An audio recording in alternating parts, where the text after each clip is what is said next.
बलराम जी ने जो और पराक्रम किया था वह भी सुनो।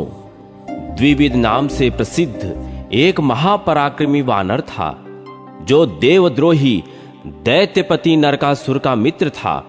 उसने देवताओं से वैर बांध लिया था।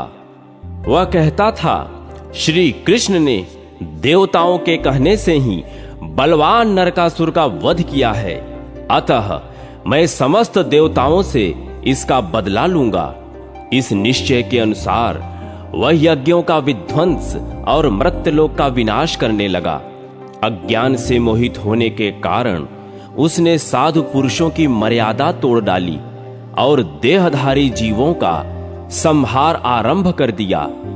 वह चंचल वानर देश, नगर और गांवों में आग लगाने लगा। कहीं कहीं पर्वत गिराकर गांवों आदि को कुचल डालता था। पर्वतों को उखाड़कर समुद्र के जल में डाल देता था और स्वयं भी समुद्र के भीतर घुसकर उसका मंथन आरंभ कर देता था। इससे क्षुब्ध होकर समुद्र अपनी सीमा लांघकर आगे बढ़ जाता और तट पर बसे हुए गांवों तथा नगरों को डुबो देता था। वानर द्विविद इच्छानुसार विशाल रूप धारण करके खेतों में लौटता, घूमता और खेती को कुचलकर नष्ट कर डालता था। उस दुरात्मा ने संपूर्ण जगत के विरुद्ध कार्य आरंभ कर दिया था। कहीं कोई स्वाध्याय और वशटकार का नाम लेने वाला नहीं था। सब संसार अत्यंत दुखित हो गया था। एक दिन रैवत पर्वत के उद्यान में बलभद्र जी तथा महाभागा रेवती विहार कर रहे थे। उनके साथ और भी सुंदर स्त्रियां थीं। बलभद्र जी रमणियों के बीच में विराजमान थे और वे उनके सुयश का गान कर रही थीं। इसी समय द्विविद भी वहां आया और उनके सम्मुख खड़ा हो उन्हीं की नकल करने लगा। वह दुष्ट वानर उन युवतियों की ओर देख देख कर जोर जोर से हंसने लगा। यह देखकर बलभद्र जी ने कुपित होकर उसे डांटा, किंतु उनके डांटने की परवाह न करके वह किलकारी मारने लगा। तब बलराम जी ने उठकर बड़े रोष के साथ मूसल हाथ में लिया। उधर वानर ने भी एक भयंकर शिलाखंड उठा लिया और उसे बलभद्र जी पर चलाया, किंतु उन्होंने मूसल से मारकर उस शिला के सहस्त्रों टुकड़े कर दिए। द्विविद ने बलराम जी के मूसल का वार बचाकर उनकी छाती में बड़े वेग और रोष के साथ घूंसा मारा। यह देख बलराम जी ने भी क्रोध में भरकर मुक्के से उसके मस्तक पर प्रहार किया।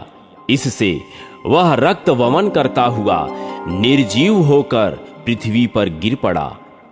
गिरते समय उसके शरीर के आघात से उस पर्वत शिखर के सैकड़ों टुकड़े हो गए, मानो उस पर वज्र गिरा हो। उस समय देवता बलराम जी के ऊपर फूलों की वर्षा तथा उनकी भूरी भूरी प्रशंसा करने लगे और बोले, वीर, आपने यह बड़ा अच्छा कार्य किया। यह दुष्ट वानर दैत्य पक्ष का सहायक था। इसने संपूर्ण जगत को संकट में डाल रखा था। सौभाग्य की बात है कि आज यह मारा गया। इस प्रकार इस पृथ्वी को धारण करने वाले परम बुद्धिमान बलराम जी के अनेक अद्भुत पराक्रम हैं, जिनकी कोई गणना नहीं हो सकती। इस तरह इस जगत का उपकार करने के लिए बलराम सहित भगवान श्री कृष्ण ने दैत्यों और दुष्ट राजाओं का वध किया। फिर अर्जुन के साथ मिलकर भगवान ने अनेक अक्षौहिणी सेनाओं का वध कराकर इस पृथ्वी का भार उतारा। इस प्रकार संपूर्ण दुष्ट राजाओं का संहार करके भूभार उतारने के पश्चात उन्होंने ब्राह्मणों के शाप को निमित्त बनाकर अपने कुल का भी संहार कर डाला। अंत में स्वयंभू श्री कृष्ण द्वारकापुरी छोड़कर अपने अंशभूत बलराम आदि के साथ पुनः अपने आश्रयभूत परम धाम को चले गए। मुनियों ने पूछा, ब्राह्मण, भगवान ने ब्राह्मणों के शाप को निमित्त बनाकर किस प्रकार अपने कुल का संहार किया। व्यास जी बोले, एक समय की बात है, पिंडारक नाम के महातीर्थ में विश्वामित्र, कण्व तथा महामुनि नारद पधारे थे। वहां यदुकुल के कुमारों ने उनका दर्शन किया। वे सभी कुमार यौवन के मद से उन्मत्त थे, अतः भावी की प्रेरणा से उन्होंने जामवती कुमार सांब को स्त्री के वेश में विभूषित किया और मुनियों को प्रणाम करके विनीत भाव से पूछा, महर्षियों, यह स्त्री पुत्र की अभिलाषा रखती है, बताइए यह अपने पेट से क्या जनेगी। वह महर्षि दिव्य ज्ञान से संपन्न थे, तथापि यदु कुमारों ने उनके साथ छल किया। यह देख उत्तम व्रत का पालन करने वाले उन महर्षियों ने यादवों के नाश के लिए शाप देते हुए कहा, यह स्त्री एक मूसल पैदा करेगी, जिससे संपूर्ण यदुकुल का संहार हो जाएगा। उनके यों कहने पर यदु कुमारों ने पुरी में आकर राजा उग्रसेन को सब हाल कह सुनाया। सांब के पेट से मूसल पैदा हुआ। उग्रसेन ने उस मूसल के लोहे को कुटवाकर चूर्ण बना दिया और उसे समुद्र में फेंक दिया। वह चूर्ण ऐरका नाम की घास के रूप में उत्पन्न हो गया। मूसल का जो लोहा था उसे चूर्ण कर देने पर भी उसका एक टुकड़ा बचा रह गया। उसे यादवगण किसी प्रकार भी चूर्ण न कर सके। उसकी आकृति तोमर के समान थी। वह टुकड़ा भी समुद्र में फेंक दिया गया, किंतु उसे एक मत्स्य ने निगल लिया। उस मत्स्य को मछेरों ने जाल बिछाकर पकड़ लिया। जब उसका पेट चीरा गया तब वह लोहा निकला और उसे जरा नामक व्याध ने ले लिया। भगवान श्री कृष्ण इन सभी बातों को अच्छी तरह जानते थे, तो भी उन्होंने विधाता के विधान को बदलना नहीं चाहा। इसी बीच में देवताओं ने भगवान श्री कृष्ण के पास अपना दूत भेजा। उसने एकांत में भगवान को प्रणाम करके कहा, भगवन, वसु, अश्वनी कुमार, मरुदगण, आदित्य, रुद्र तथा साध्य आदि देवताओं के साथ इंद्र ने मुझे दूत बनाकर भेजा है। प्रभो, देवगण आपसे जो निवेदन करना चाहते हैं वह इस प्रकार है, सुनिए। देवताओं के प्रार्थना करने पर आपने जो इस पृथ्वी का भार उतारने के लिए अवतार लिया था, उसे आज 100 वर्ष से अधिक हो गए हैं। दुराचारी दैत्य मारे गए हैं, पृथ्वी का भार उतर गया। अब देवता आपसे सनाथ होकर स्वर्ग में निवास करें। जगन्नाथ, यदि आपको स्वीकार हो तो अब अपने परम धाम को पधारें। श्री भगवान बोले, दूत, तुम जो कुछ कहते हो वह सब मैं जानता हूं, इसीलिए मैंने यादवों के संहार का कार्य आरंभ कर दिया है। यदि यदवंशियों का संहार न हो तो यह पृथ्वी पर बहुत बड़ा भार रह जाएगा। अतः मैं 7 रात के भीतर जल्दी ही इस भार को भी उतार डालूंगा। जिस प्रकार मैंने द्वारकापुरी बसाने के लिए समुद्र से भूमि मांगी थी, उसी प्रकार उसे वह भूमि लौटा भी दूंगा और यादवों का संहार करके अपने परम धाम को जाऊंगा। देवराज इंद्र तथा देवताओं को यो मानना चाहिए कि मैं बलराम जी के साथ अब अपने धाम में आ ही गया। इस पृथ्वी के भार रूप जो जरासंध आदि राजा थे वे मारे गए, तथापि इन यदवंशियों का भार उनसे भी बढ़कर है। अतः पृथ्वी के इस महाभार को उतार कर ही मैं देवलोक की रक्षा के लिए अपने धाम में जाऊंगा। भगवान वासुदेव के यों कहने पर देवदूत उन्हें प्रणाम करके दिव्य गति से देवराज के समीप चला गया। इधर द्वारकापुरी में दिन रात विनाश के सूचक दिव्य, भौम एवं अंतरिक्ष संबंधी उत्पात होने लगे। उन्हें देखकर भगवान ने यादवों से कहा, देखो, ये अत्यंत भयंकर महान उत्पात हो रहे हैं। इनकी शांति के लिए हम सब लोग शीघ्र ही प्रभास क्षेत्र में चले। उस समय महान भगवत भक्त उद्धव जी ने श्री हरि को प्रणाम करके कहा, भगवान, अब मुझे क्या करना चाहिए, इसके लिए आज्ञा दे। मैं समझता हूं आप इस समस्त यादव कुल का संहार करना चाहते हैं, क्योंकि मुझे ऐसे निमित्त दिखाई देते हैं जो इस कुल के विनाश की सूचना देने वाले हैं। श्री भगवान बोले, उद्धव, तुम मेरी कृपा से प्राप्त हुई दिव्य गति के द्वारा गंधमादन पर्वत पर परम पवित्र बदरिकाश्रम तीर्थ में चले जाओ। वह श्री नर नारायण का स्थान है। वहां की भूमि बड़ी पवित्र है। उस तीर्थ में मेरा चिंतन करते हुए निवास करो। फिर मेरी कृपा से तुम्हें उत्तम सिद्धि प्राप्त होगी। मैं इस कुल का संहार करके अपने धाम को जाऊंगा। मेरे त्याग देने पर समुद्र इस द्वारकापुरी को डुबो देगा। भगवान के यों कहने पर उद्धव जी उन्हें प्रणाम करके नर नारायण के आश्रम में चले गए। तदनंतर संपूर्ण यादव शीघ्रगामी रथ पर आरूढ़ हो बलराम और श्री कृष्ण आदि के साथ प्रभास क्षेत्र में गए। वहां पहुंचकर कुकुर और अंधका वंश के सब लोगों ने प्रसन्नता पूर्वक मदिरा पान किया। पीते समय उनमें परस्पर संघर्ष हो गया, जिससे विनाश करने वाली कलहाग्नि प्रज्वलित हो उठी। दैव के अधीन होकर उन्होंने एक दूसरे को शस्त्रों से मारना आरंभ किया। जब शस्त्र समाप्त हो गए, तब पास ही जमी हुई ऐरका नाम की घास सबने उखाड़ ली। उनके हाथों में आने पर वह ऐरका वज्र की भांति दिखाई देने लगी। उसके द्वारा वह एक दूसरे पर भयंकर प्रहार करने लगे। प्रद्युम्न, सांब, कृतवर्मा, सात्यकी, अनिरुद्ध, पृथु, विपृथु, चारुवर्मा, सुचारु तथा अक्रूर आदि सभी यदुवंशी ऐरका रूप वज्र से एक दूसरे को मारने लगे। श्री हरि ने यादवों को ऐसा करने से रोका, किंतु वह उन्हें अपने विपक्षी का सहायक मानने लगे और उनकी अवहेलना करके परस्पर प्रहार करते ही रहे।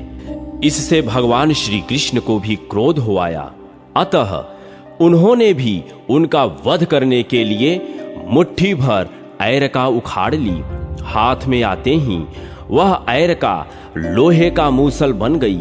उस मूसल से भगवान ने सहसा समस्त यादवों का संहार कर डाला तथा अन्य यादव आपस में ही लड़कर नष्ट हो गए।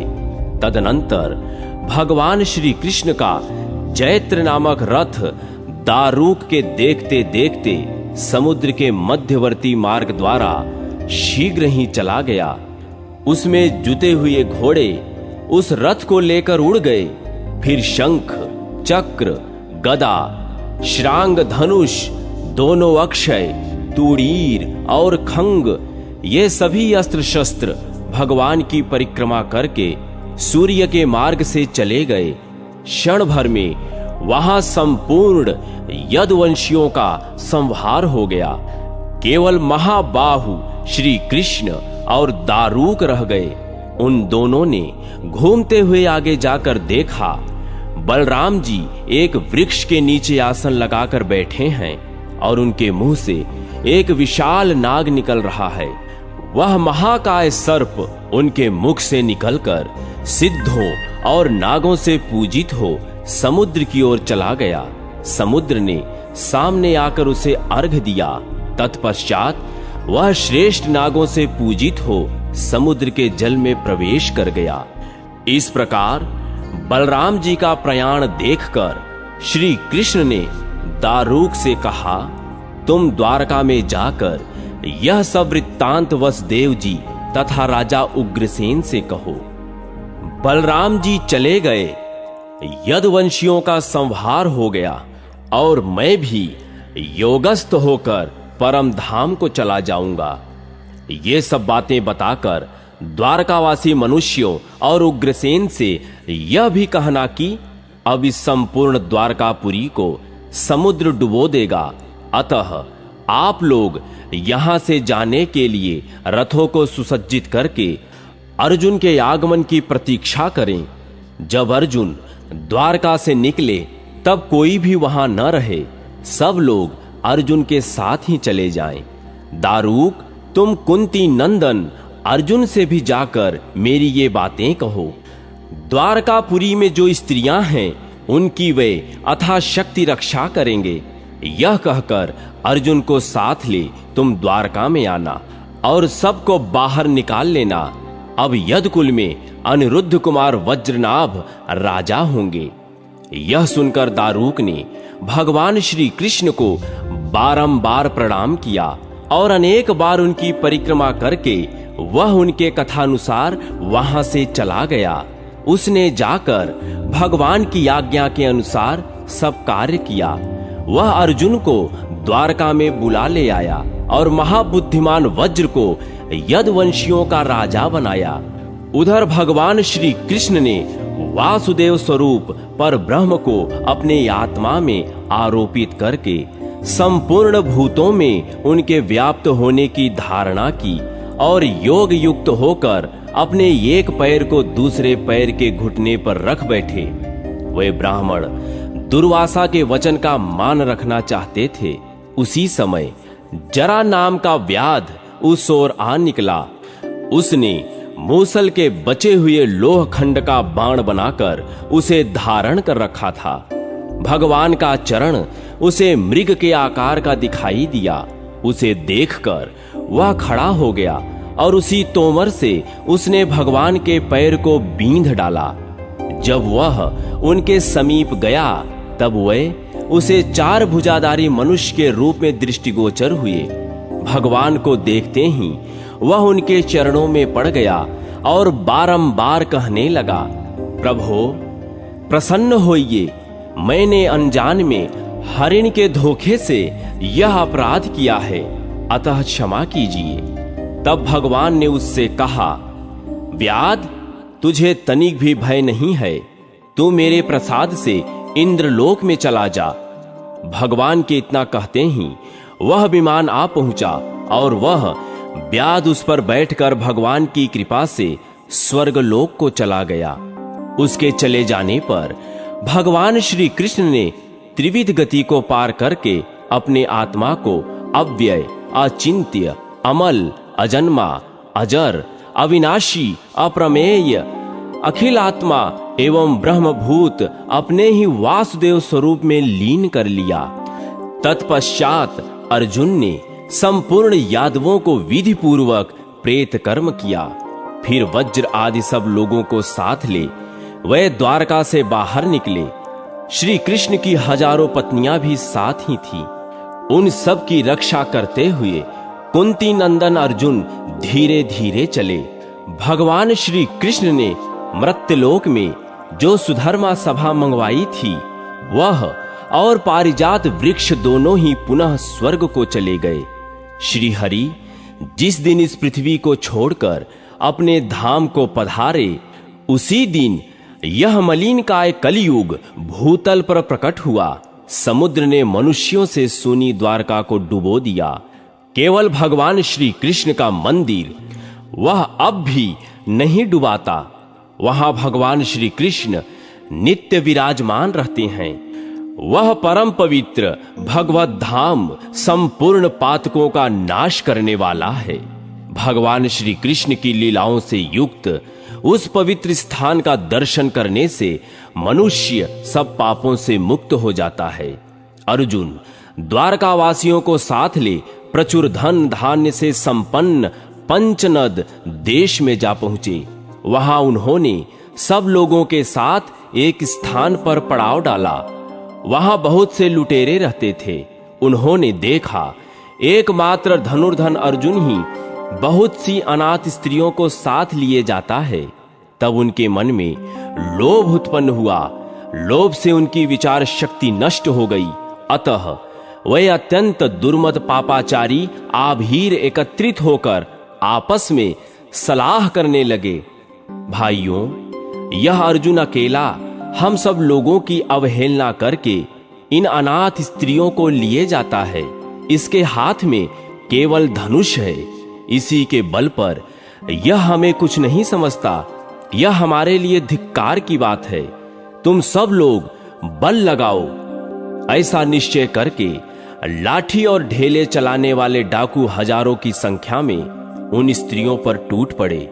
यह देख कुंती नंदन अर्जुन ने उनका उपहास सा करते हुए कहा, ओ पापियों, यदि तुम्हारी मरने की इच्छा न हो तो लौट जाओ। आप हीरों पर उनकी धमकी का कुछ भी असर न हुआ। उन्होंने अर्जुन के वचनों की अवहेलना करके सारा धन लूट लिया। तब अर्जुन ने अपने दिव्य गांडीव धनुष को चढ़ाना आरंभ किया, किंतु बलवान होने पर भी वे उसे चढ़ा न सके। बड़ी कठिनाई से किसी तरह उन्होंने धनुष पर प्रत्यंचा चढ़ाई भी तो वह पुनः ढीली हो गई तथा उनके बहुत स्मरण करने पर भी उन्हें किसी अस्त्र शस्त्र की याद न आई। उन्होंने डाकुओं पर बाण चलाए, किंतु वे बाण उन्हें घायल न कर सके। अग्निदेव के दिए हुए अक्षय बाण उन ग्वालों के साथ युद्ध करने में नष्ट हो गए। अर्जुन की शक्ति भी क्षीण हो गई।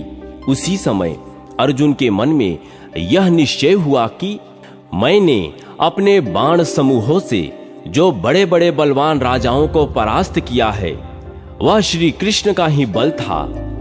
बाणों के नष्ट हो जाने पर अर्जुन ने धनुष की नोक से डाकुओं को मारना आरंभ किया, किंतु वे उनके इस प्रकार की हंसी उड़ाने लगे। वे म्लेच्छ लुटेरे अर्जुन के देखते देखते वृष्णि और अंधक वंश की सुंदर स्त्रियों को लेकर चारों ओर चंपत हो गए। तब अर्जुन ने दुखी होकर कहा, हाय, यह बड़े कष्ट की बात हुई। अहो, भगवान श्री कृष्ण ने मुझे अकेला छोड़ दिया। यों कहकर वे फूट फूट कर रोने लगे और रोते रोते ही बोले, हाय, यह वही धनुष है, ये वे ही बाण हैं, वही रथ है और वे ही घोड़े हैं, किंतु आज सब एक साथ ही नष्ट हो गए। अहो, देव बड़ा प्रबल है। महात्मा श्री कृष्ण के बिना मुझे सामर्थ्य रहते हुए नीच पुरुषों से अपमानित होना पड़ा। वे ही मेरी भुजाएं, वही मुष्टि और वही मैं अर्जुन, किंतु उन पुण्य पुरुष श्री कृष्ण के बिना आज सब कुछ निहसार हो गया। मेरा अर्जुनत्व और भीमसेन का भीमत्व भगवान के ही कारण था, तभी तो आज उनके न रहने पर मुझे आप हीरों ने जीत लिया, अन्यथा यह कैसे संभव था। इस प्रकार कहते हुए अर्जुन अपने श्रेष्ठ नगर इंद्रप्रस्थ में गए। वहां उन्होंने यादव कुमार वज्र को यदुवंशियों का राजा बनाया। तदनंतर वे वन में आकर मुझसे मिले और मुझे विनय पूर्वक प्रणाम किया। अर्जुन को अपने चरणों की वंदना करते देख मैंने पूछा, पार्थ, तुम इस प्रकार अत्यंत उदास क्यों हो रहे हो? तुमसे किसी ब्राह्मण की हत्या तो नहीं हो गई, अथवा विजय की आशा भंग होने से तुम्हें दुख हो रहा है? इस समय तुम सर्वथा श्रीहीन हो गए हो। तुमने किसी अगम्य स्त्री से रमण तो नहीं किया, जिससे तुम्हारी कांति फीकी पड़ गई है? या कहीं निम्न श्रेणी के मनुष्यों ने तुम्हें युद्ध में परास्त कर दिया है? मेरे ऐसा प्रश्न करने पर अर्जुन ने लंबी सांस छोड़ते हुए कहा, भगवान सुनिए, जो हमारे तेज, बल, वीर्य, पराक्रम, श्री और कांति थे, वे भगवान श्री कृष्ण हम लोगों को छोड़कर चले गए। मुने, जो महान होकर भी साधारण मनुष्यों की भांति हमसे हंस हंस कर बातें किया करते थे, उन्हीं के बिना आज हम तिनकों के पुतलों की भांति सारहीन हो गए हैं। मेरे दिव्यास्त्रों, दिव्य बाणों और गांडीव धनुष के जो मूर्तिमान सार थे, वे भगवान पुरुषोत्तम हमें छोड़कर चले गए, जिनकी कृपा दृष्टि से लक्ष्मी, विजय, संपत्ति और उन्नति ने कभी हमारा साथ नहीं छोड़ा, वे भगवान गोविंद हमें छोड़कर चले गए, जिनके प्रभाव रूपी अग्नि से भीष्म, द्रोण, कर्ण और दुर्योधन आदि वीर जलकर भस्म हो गए, उन भगवान श्री कृष्ण ने इस भूमंडल को त्याग दिया। तात चक्रपाणि गोविंद के विरह में केवल मैं ही नहीं, यह सारी पृथ्वी ही यौवन, श्री और कांति से हीन प्रतीत होती है, जिनकी कृपा से भीष्म आदि वीर आग में पतंगों की भांति मेरे पास आकर भस्म हो गए। आज उन्हीं श्री कृष्ण के बिना मुझे ग्वालों ने हरा दिया, जिनके प्रभाव से मेरा गांडीव धनुष तीनों लोकों में विख्यात हो चुका था। उन्हीं श्री हरि के बिना उसे आभीरों ने डंडों से तिरस्कृत कर दिया। महामुने, मेरे साथ कई हजार अनाथ स्त्रियां थीं और मैं उनकी रक्षा के लिए पूर्ण यत्न कर रहा था, तो भी डाकुओं ने केवल लाठी के बल पर उन्हें छीन लिया। पितामह, ऐसी अवस्था में मेरा श्रीहीन होना कोई आश्चर्य की बात नहीं है। आश्चर्य तो यह है कि मैं नीच पुरुषों द्वारा अपमान के पंख में साना जानकर भी निर्लज्जता पूर्वक जीवन धारण कर रहा हूं। व्यास जी कहते हैं, द्विजवरों, पांडुनंदन महात्मा अर्जुन अत्यंत दुखी और दीन हो रहे थे। उनकी बात सुनकर मैंने कहा, पार्थ, तुम लज्जा न करो, शोक में भी न पड़ो, सोचो और समझो, संपूर्ण भूतों में काल की ऐसी गति है। पांडुनंदन, प्राणियों की उन्नति और अवनति का कारण काल ही है। यह जो कुछ होता है और जो हुआ है सब काल मूलक ही है। यह जानकर तुम धैर्य धारण करो। नदी, समुद्र, पर्वत, संपूर्ण पृथ्वी, देवता, मनुष्य, पशु, वृक्ष और सांप, बिच्छू आदि सब भूतों को काल ने ही उत्पन्न किया है और काल के द्वारा ही पुनः उनका संहार होगा। यह सारा प्रपंच काल स्वरूप ही है। यह जानकर शांत हो जाओ। धनंजय, तुमने श्री कृष्ण की जैसी महिमा बतलाई है वह वैसी ही है। उन्होंने पृथ्वी का भार उतारने के लिए यहां अवतार लिया था। जब पृथ्वी पर भार अधिक हो गया और वह दबने लगी, तब वह देवताओं के पास गई थी। उसी के लिए इच्छानुसार रूप धारण करने वाले श्री हरि ने अवतार ग्रहण किया था। वह कार्य पूरा हो गया। संपूर्ण दुष्ट राजा मारे गए तथा वृष्णि और अंधक वंश का भी संहार हो गया। अब इस भूतल पर भगवान के करने योग्य कोई कार्य शेष नहीं रह गया था। अतः अवतार कार्य पूरा करके वे इच्छानुसार अपने धाम को चले गए हैं।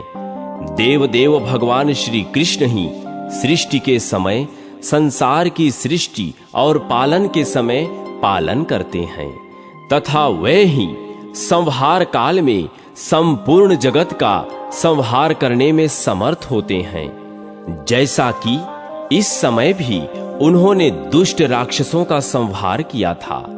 अतः पार्थ, तुम्हें अपनी पराजय से दुख नहीं मनाना चाहिए, क्योंकि अभ्युदय का समय आने पर ही पुरुषों द्वारा बड़े बड़े पराक्रम होते हैं। जिस समय तुमने अकेले ही भीष्म जैसे वीरों का वध किया था, उस समय उनका भी क्या अपने से न्यून पुरुष के द्वारा पराभव नहीं हुआ था? किंतु यह पराजय काल की ही देन थी। भगवान विष्णु के प्रभाव से जिस प्रकार तुम्हारे द्वारा उनकी पराजय हुई, उसी प्रकार लुटेरों के हाथ से तुम्हें भी पराजित होना पड़ा। वे जगतपति भगवान श्री कृष्ण भिन्न भिन्न शरीरों में प्रवेश करके संसार का पालन करते हैं और अंत में सब जीवों का संहार कर डालते हैं। जब तुम्हारे अभ्युदय का समय था, तब भगवान श्री कृष्ण तुम्हारे सहायक हो गए थे, और जब वह समय बीत गया तब तुम्हारे विपक्षियों पर भगवान की कृपा दृष्टि हुई है। तुम गंगा नंदन भीष्म के साथ संपूर्ण कौरवों का संहार कर डालोगे, इस बात पर पहले कौन विश्वास कर सकता था, और फिर तुम्हें आभीरों से परास्त होना पड़ेगा, यह बात कौन मान सकता था। परंतु दोनों ही बातें संभव हुई। पार्थ, यह संपूर्ण भूतों में श्री हरि की लीला का विलास है, अतः तुम्हें तनिक भी शोक नहीं करना चाहिए। संपूर्ण जगत के स्वामी भगवान श्री कृष्ण ने ही संपूर्ण यादवों का संहार किया है। तुम लोगों का संहार काल भी समीप ही है, इसलिए भगवान ने तुम्हारे बल, तेज, पराक्रम और महात्म्य का पहले ही संहार कर दिया है। जो जन्म ले चुका है उसकी मृत्यु निश्चित है, जो ऊंचे चढ़ चुका है उसका नीचे गिरना भी अवश्यम भावी है। संयोग का अवसान वियोग में ही होता है, और संग्रह हो जाने के बाद उसका क्षय होना भी निश्चित बात है। यह समझकर विद्वान पुरुष हर्ष और शोक के वशीभूत नहीं होते, और इतर मनुष्य भी उन्हीं के आचरण से शिक्षा लेकर वैसे ही बनते हैं। नरश्रेष्ठ, यह समझकर तुम्हें भाइयों के साथ सारा राज्य छोड़कर तपस्या के लिए वन में जाना चाहिए। अब जाओ, धर्मराज युधिष्ठिर से मेरी ये सारी बातें कहो। वीर, परसों तक अपने भाइयों के साथ जैसे भी हो सके घर से प्रस्थान कर दो। यह सुनकर अर्जुन ने धर्मराज के पास जा अपनी देखी और अनुभव की सारी बातें कह सुनाई। अर्जुन के मुख से मेरा संदेश सुनकर समस्त पांडव परीक्षित को राज्य पर अभिषिक्त करके वन में चले गए। मुनिवरों, इस प्रकार मैंने आप लोगों से यदुकुल में अवतीर्ण भगवान श्री कृष्ण की संपूर्ण लीलाओं का विस्तार पूर्वक वर्णन किया।